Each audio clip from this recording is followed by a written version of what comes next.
All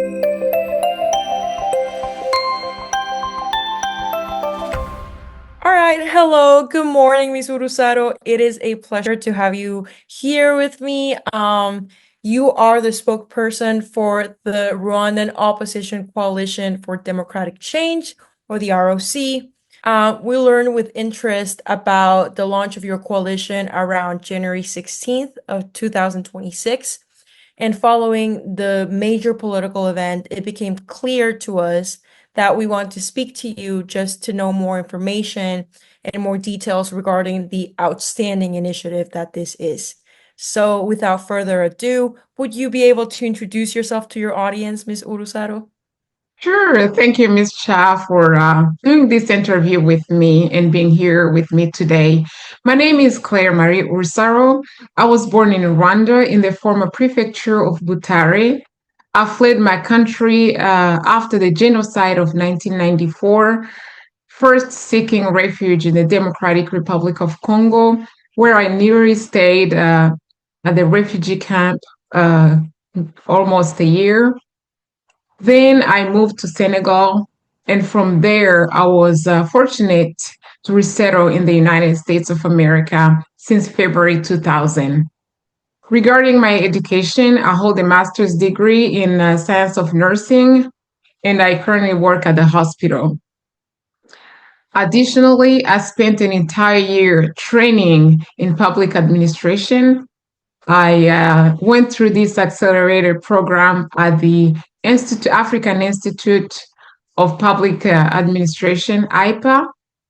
This training allowed me to get involved in politics by joining this team of His Excellency Padre Thomas Nahimana, who is recognized as the most prominent Rwandan opposition political leader. So now I am very excited to be part of this great movement, the Rwandan Opposition Coalition for Democratic Change, where I serve as the spokesperson.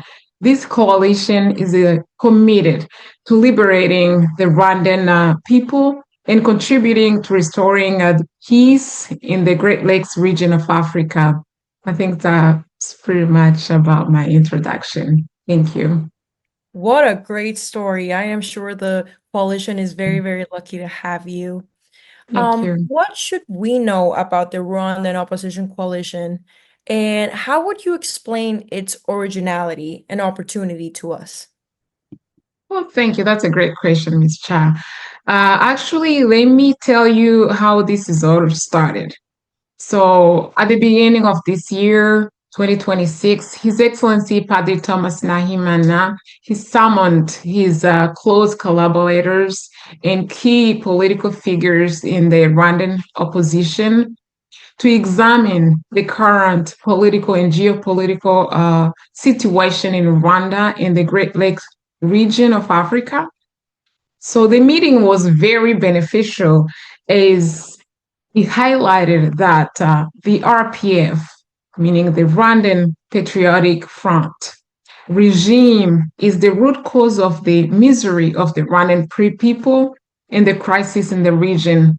So it is well known that the Rwanda is under control of the tyrannical regime of the RPF led by Paul Kagame. This regime has built and mainly consolidated on three pillars: lies, terror, and nepotism.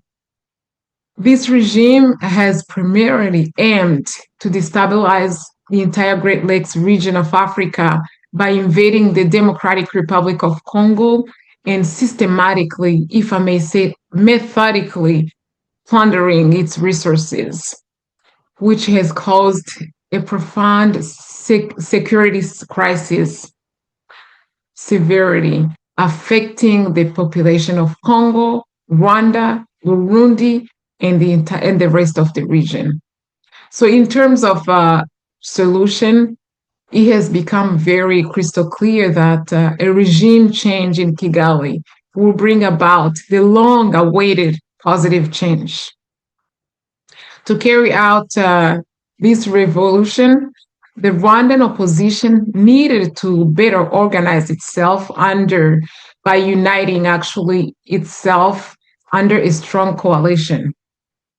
So that is why, after several consultations with the Rwandan opposition political organizations, it has concluded that the only possible, appropriate, effective, and beneficial strategy for the Rwandan opposition to move into the right direction was the formation of a coalition of Rwandan politicians willing to work hard to get together and commit themselves even to the supreme sacrifice for the good of the nation.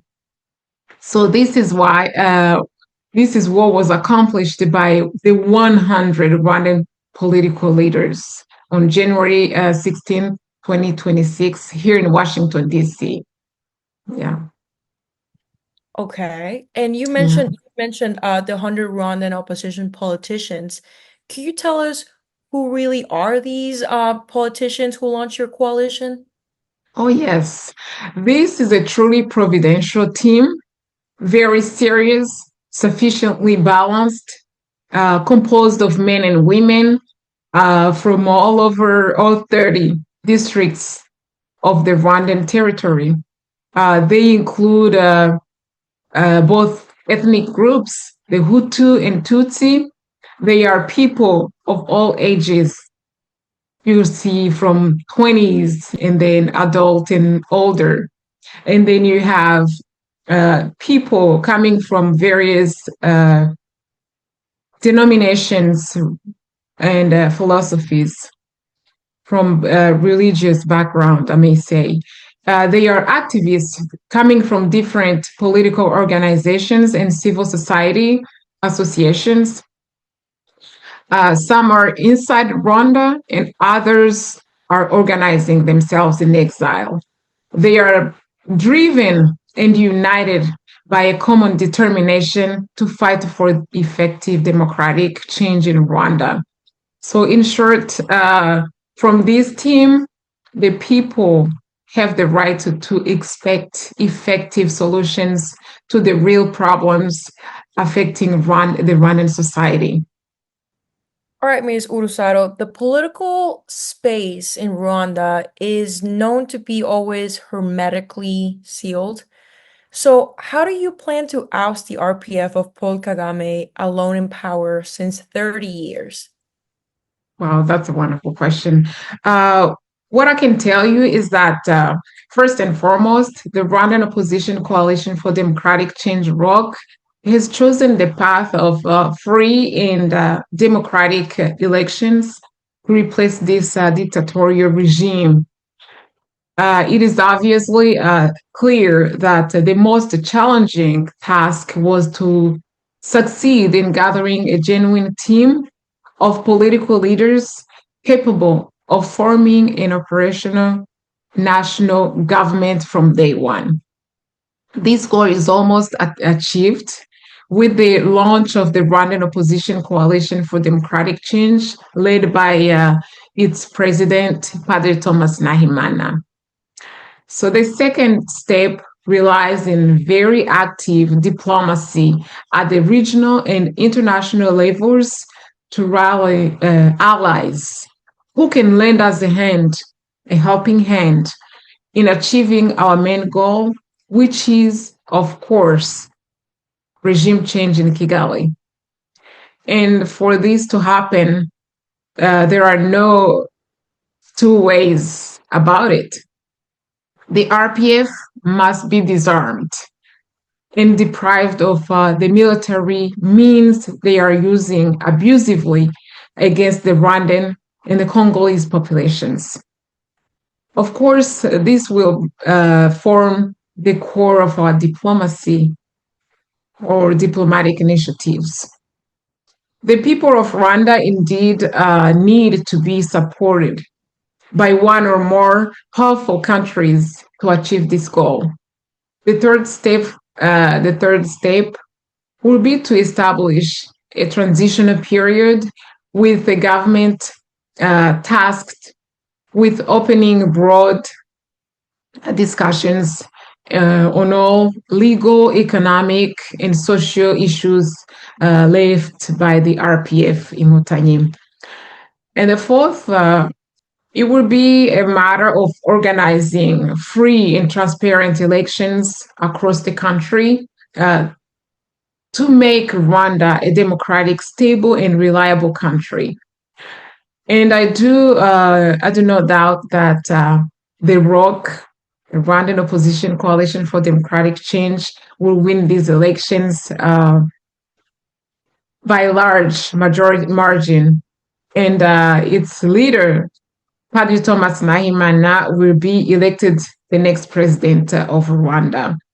I'm also convinced that many of my colleagues from the ROC, of course, will be elected as members of the Congress. That sounds like a pretty solid plan to me. Thank you.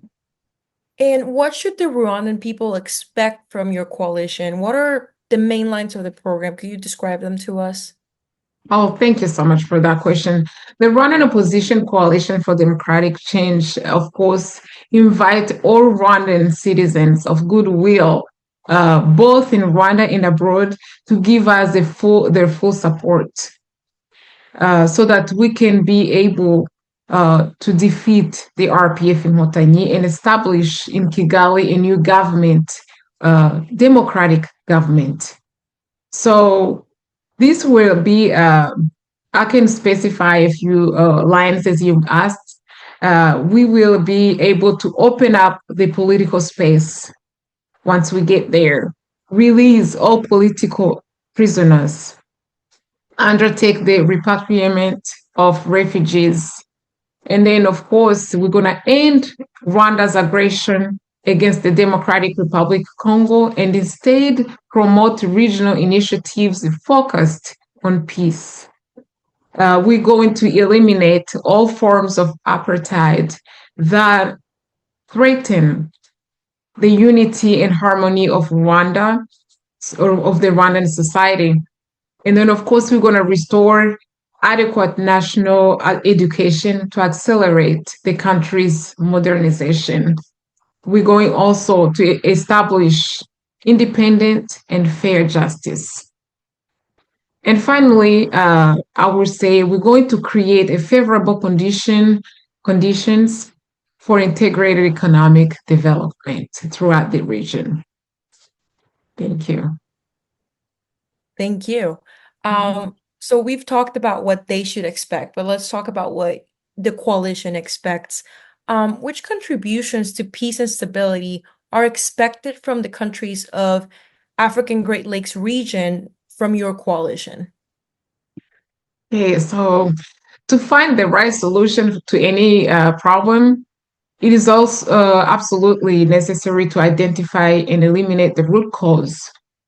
For the Great Lakes region of Africa, the name of the problem is known to all. It is Paul Kagame and his regime.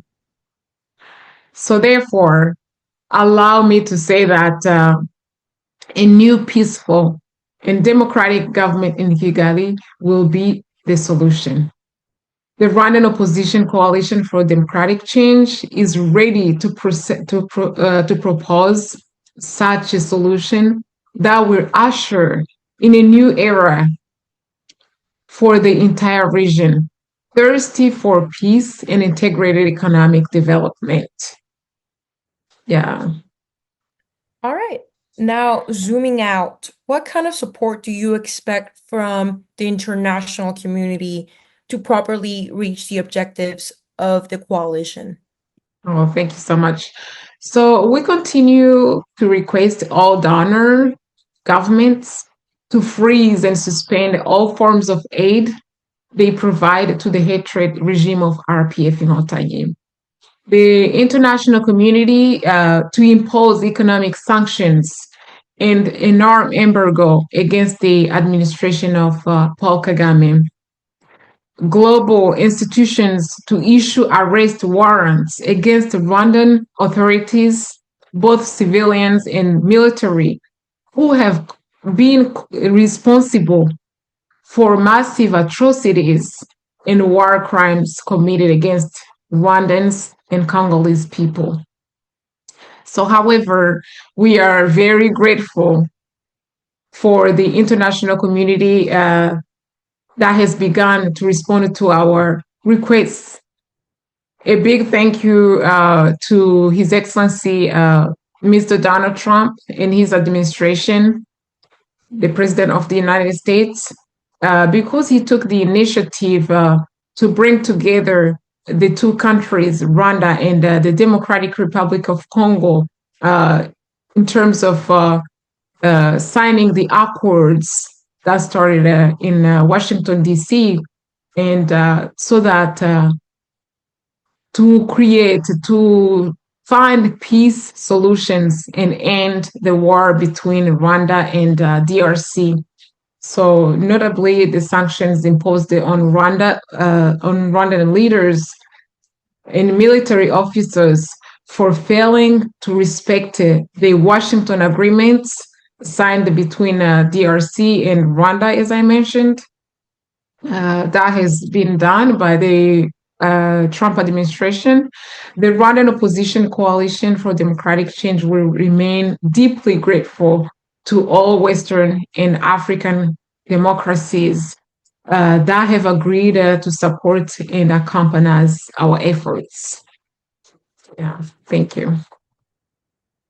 It's been wonderful talking to you. And before we sign off, is there anything you would like to add or emphasize before concluding our conversation?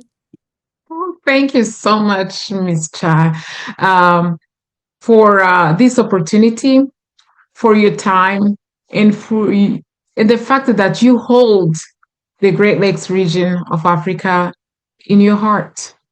I really appreciate you. So, to the people of Rwanda, I announce that the wind of change has begun to blow, and hope will soon return. Because the RPF Inkotanyi regime, which has been a nightmare for over 30 years, is over. There's no doubt about it.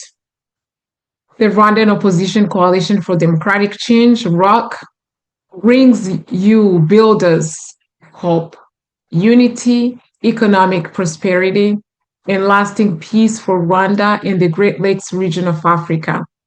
I affirm that the Rwandan Opposition Coalition for Democratic Change is the awaited alternative in Rwanda. May the Lord bless the people of Rwanda and the Great Lakes region of Africa. And I really thank you, Ms. Cha. No, I must thank you for your time, and what a wonderful, hopeful message. I hope it carries across countries, oceans, and continents. Thank you for your time. Thank you so much. Appreciate you.